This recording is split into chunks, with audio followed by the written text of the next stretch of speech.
Hey everybody, Joe from Joe of All Trades, bringing you another cooking video today. It's cold, there's snow on the ground, it's Sunday, and chuck roast was on sale. So I'm making one of my favorite things I love to make. I love cooking with chuck roast. You get so much flavor out of it. Beef is really expensive right now, but chuck roast can be on the cheaper end, especially when it's on sale. So I scored with that. Um, and I like a big hearty bowl of pasta, so I'm doing ragu with the chuck roast.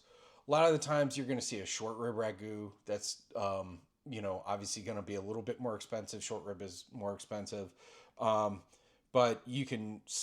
I substitute chuck roast for short rib recipes all the time, and this is one of them, and I really enjoy it.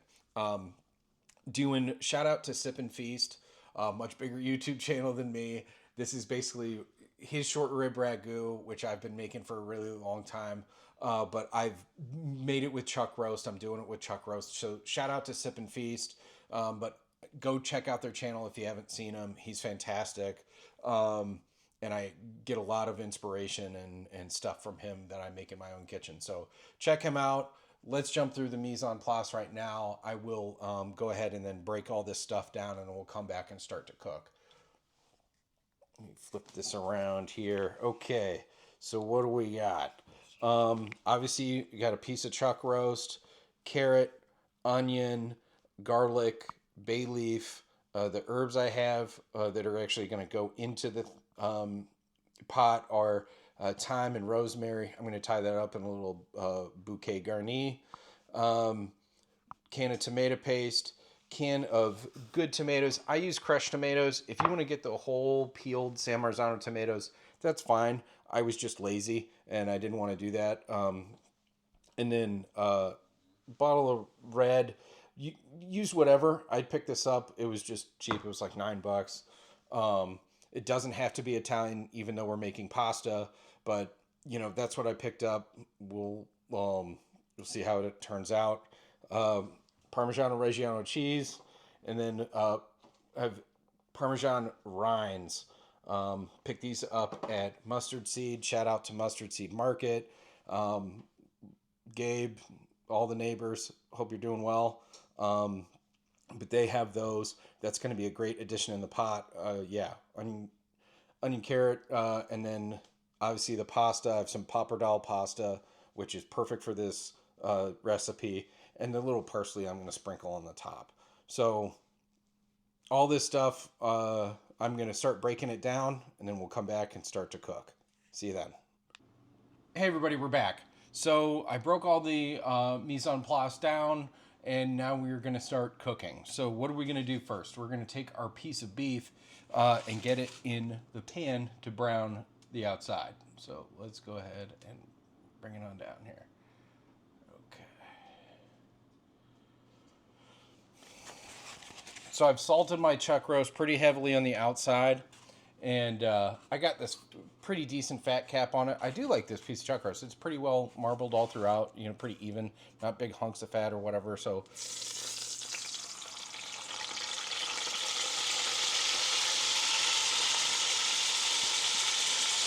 obviously going to go ahead and put it in the hot oil. This is on about medium heat. I'm going to brown the entire outside on each side, and then I'm going to pull out the beef, let it, put it to the side, and then I'm going to cook all the vegetables. So basically what we're doing here, it's a one-pot ragu. We're building flavors, right? So that's the beauty of this dish, is that we're building flavors over time in this one pot. It's super simple, super easy to make.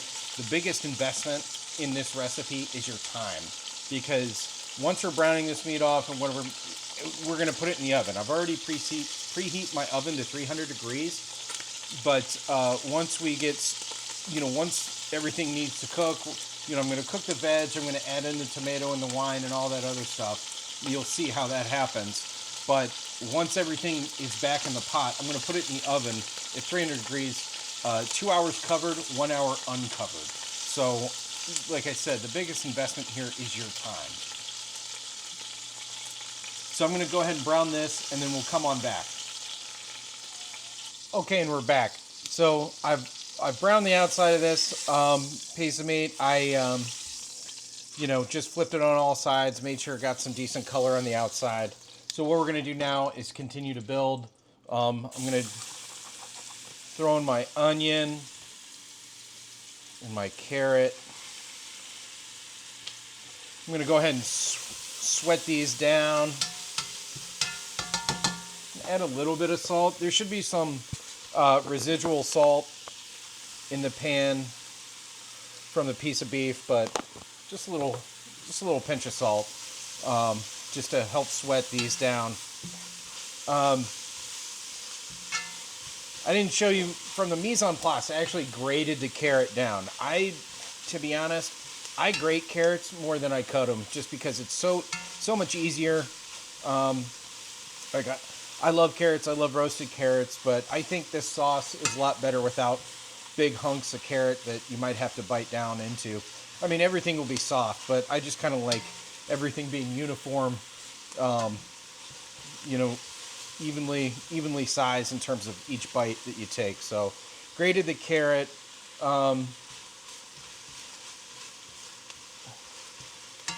It's like a little under, 3 average sized carrots.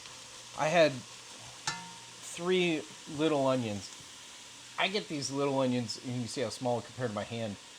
I get those a lot of the time if they're on sale, because if I'm cooking for myself or by myself, then I hate throwing away the rest of an onion that I don't need to. So, but for something like this where you need more, I used 3 of them. So I'm going to go ahead and sweat this down, and then when we're ready, I'm going to come back, add the garlic. You know what? I'm going to do it now. I forgot to add in the mise en place a little red chili flake. I'm going to go ahead and add that in now.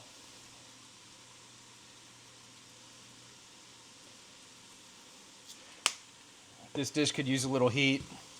I put a fair amount in there.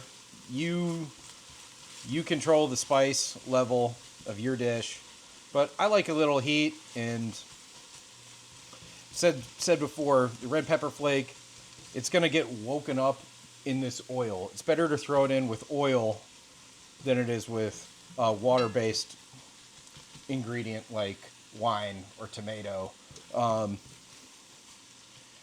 because those oils really do wake up the flavor and the spice. So, like I said, gonna go ahead and sweat these down, and then when I'm ready, I'm gonna come back and add in the garlic and the tomato paste. And we're back. So I got these onions and carrots to a point where I like them, so I'm gonna go ahead and add in this garlic. There's like a half a clove I didn't in there.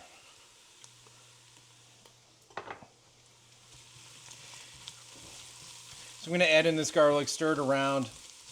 Don't wait for it to burn, but once you can really smell, the garlic, then it's getting toasted, and then you can start adding your water-based ingredients. I had like 6 to 8 large cloves crushed. Yeah, I think I did 8. Usually when I use a garlic press, I know I'm gonna lose a little bit. Some gets left in the press, so you use a little bit more garlic. But I actually had my garlic press break on me, so I need to get another one. But just did the old-fashioned way, and smash it with a knife and then chop it on the board. But yeah.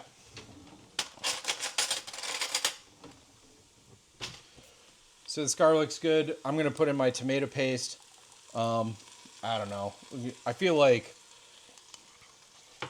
in a dish where sometimes there are certain things where you can add too much tomato paste and it comes out tomatoey. When I do my red wine braised short ribs, I do use a little bit tomato paste, and I've used too much and it comes out tasting tomatoey. Granted, we're making a ragu here. It's a tomato-based sauce, so I'm not too worried about that. But I feel like tomato paste is like, one of the number one wasted things in the kitchen, you always open up a can and you always use half of it and then you throw the rest away.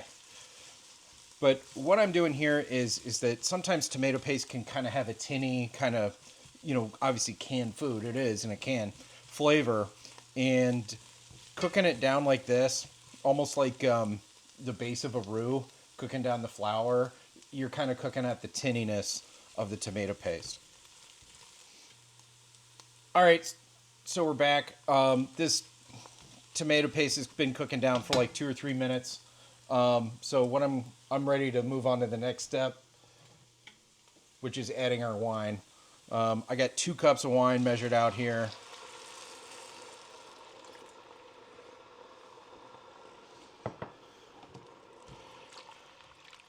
Just kind of gonna make sure that that's everything is, mixed up. So I'm not, sometimes when you have a recipe like this, you want to sit down here and cook down this wine, by half, by a third, something like that. I'm not necessarily trying to do that here. It's going to take, it's a part of the sauce, and it's going to, cook down even more so in the oven. So I'm not necessarily trying to boil this, reduce it, and then add in tomatoes later. But basically what I'm going to do now is, add in the wine. I'm going to add in my bouquet garni. This is just that rosemary and thyme that we had tied together with some butcher twine. Going to go ahead and add that in. I mean, if you want to dice up the thyme and the rosemary, you do you. It might be a little overpowering in the final product. I think it's nice to have it just tied up like that. Going to add in my parmesan rinds. And that's going to add just the depth of parmesan reggiano. It's just going to add an incredible depth of nuttiness flavor here. So, it might be, you might think to yourself, do I really need to do that? You don't, but I think it's worth taking the extra step. And a lot of stores do have the rinds for sale. I know locally here in Akron, obviously Mustard Seed, they had them. Shout out to Mustard Seed again. And then I've seen them at Whole Foods too.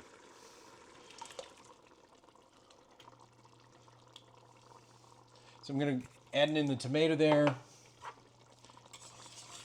I've got a whisk here because I do want to just make sure everything is evenly incorporated. Evenly mixed there. Obviously got bouquets coming apart a little bit. Be careful not to do that. But what I'm going to do now, I'm going to put the chuck roast back into the sauce. Just kind of nestle it down in there.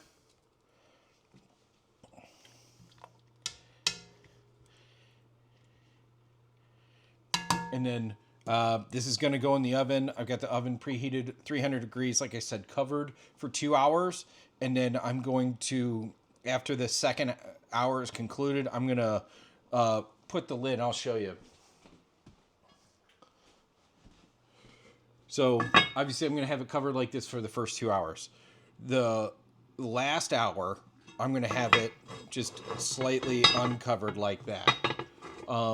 If you want to leave it uncovered, the sauce might reduce beyond a point that you like, but this way you're allowing some reduction of the sauce to come out through this venting. But otherwise, that's what I'm going to do. So also don't forget the residual juice that was on your plate when your beef was resting. So I'm going to go ahead and put this in the oven. Like I said, set my timer for 2 hours. I'm going to come back and kind of hodgepodge the lid like I showed you. And then that's it. That's as simple as this can be. It's, like I said, it's more an investment of time than, complexity of cooking skill or anything like that. It's super simple. Gonna come back. I'm gonna cook this pasta off, and we'll basically be ready for plating. So see you then. Hey everybody, we're back. So I had this chuck roast in the oven at 300 degrees for 2 hours with a lid on, and I set it at 2 hours. I came to take the lid off, and then I realized I took a temperature just to see where it's at, and it's already temping at like 205 internal temperature, and that's what we want. That's what you like when it comes to making meat. Usually, that's what I would call pulling temperature. Anywhere between 195 and 205 degrees. That's when you'll be able to pull it apart, and that's what we want to do, and that's what I'm going to do now. Is I'm going to essentially pull the meat and then reincorporate it in with the sauce. But let's take a look and see what we got going. All right, so this is what we got going right here. I temped it, so I'm just gonna slide this back. Throw this down here.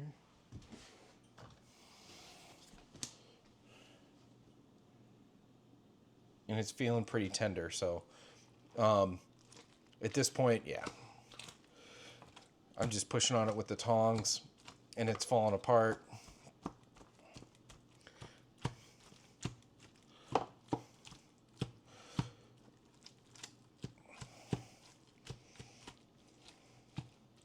I'm just pushing that, and you can do this however you want. Usually, the way I do it, I'm going to do it now. I get 2 forks,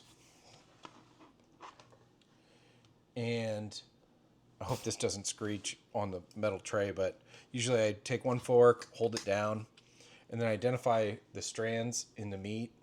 So right there, and I just pull against the strand just to kind of break it down. But at this point, this is fork tender. This is absolutely what I want. I'm going to reincorporate it into the tomato sauce, and then we're just going to mix it in with the pasta. But I'm going to go ahead and pull the rest of this apart. I'm going to drop this pasta down because I wasn't expecting, so I got water on the stove now. It just didn't take as long as I expected it, as I thought it would need to take. So that being said, good to go pretty soon here. I am going to go ahead, like I said, pull the rest of this apart. We'll come back. I'm going to show you how I want to reincorporate it with the sauce, and then we'll do plating after that. See you then. All right, everybody, we're back. So I went ahead and pulled this, and I've got my sauce here, and, obviously I scooped out the rosemary and thyme tied together, found the bay leaves, obviously found the rind of Parmesan cheese. Obviously you can find, there's a bite mark already out of it. And I just did that, and that's a nice little treat for the chef. You just want to make sure when you're reincorporating the beef that the ratio between the sauce and the beef is good. And you just got to eyeball it, and I'm eyeballing it now. So I think, because this isn't like a saucy pasta. It's got a deep flavor that really shines through even on, noodles that are not dressed so heavily. So I'm going to go ahead and put this back in here, mix it up with the sauce. That's about all of it. Yeah. So this is good. I got a pound of pasta cooking, or about to cook, about to throw in. But I'll just show you. Let me bring it in closer and show you the consistency of what I'm looking for. So, it's like pretty even equal amounts of like tomato sauce and beef. And that's kind of what I'm looking for. I want this to be thick and hearty. It's going to go fantastic. So we're going to go ahead and wait for the pasta to cook, come back, and we'll do plating. See you then. All right, so we're back. So I got my pasta cooked off. I got my ragu ready to go. Based on how I'm kind of eyeballing this, I want to mix it all together, and I want to serve it on the plating. It's going to be on a big platter. I can see myself carrying this out to a dining room of, my friends and family and stuff like that, and just putting it right in the center of the table. So that's kind of the presentation I'm going to do here today. So I'm just going to go ahead, add it in. And like I said, this doesn't have to be like a super heavily sauced pasta.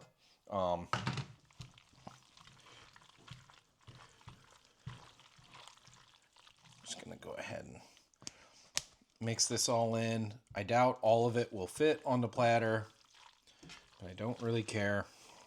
You can always come back for more. I just want to make sure this is hot. There's a good mixture between the noodles and the sauce. So I'm just going to take a... There we go.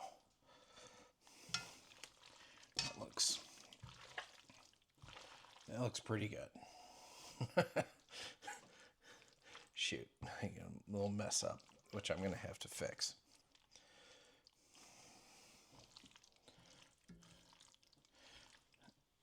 Get some of the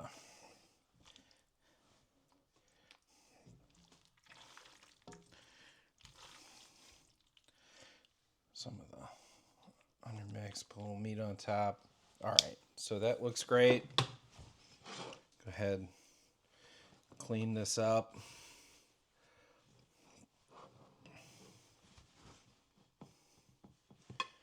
Do my best to clean this up. It's not working. All right. Hate that little knob. So here we go. I'm going to dress it up. A little parsley over top just for good looks. Some parmesan reggiano.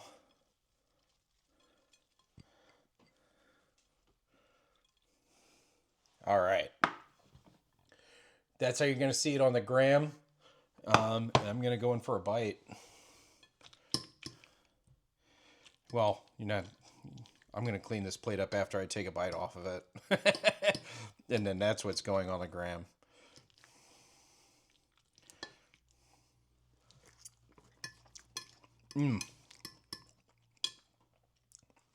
I really love this dish. I love this. It's the perfect balance of tomato and beef, and the rosemary and the thyme, they really shine through. Doing it the way it's herbaceous. It's just so full flavored. It's warm. It just warms your heart. It's a great dish. If you like this video, please like, comment, share, subscribe. And if you try the recipe out and you want to leave a comment in the comment section below, please do that. Forgot wine pairing.